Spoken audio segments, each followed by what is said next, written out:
Hey guys, in this video I'll show you how you can enable dual clock on any iPhone lock screen. Alright, so let's begin with the video.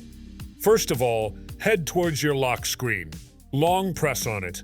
Now at the bottom you will see the option of Customize. Click on it. Now click on this option of Lock Screen. Now click on this option of Add Widget. With that, different options will appear. Scroll down. Find your option Clock. Once you find it, open it. With that, you want to find different clock options as World Clock, City Digital, City Analog, and Next Alarm. You have to select the option of World Clock. Click on it. After you select the word clock, now you can edit it. Click on it.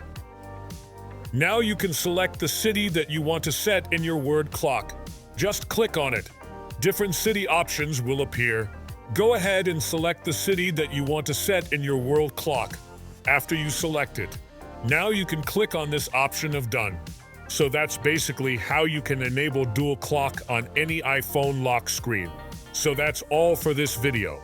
Consider subscribing if you find it helpful, and I'll catch you in the next one. Thanks.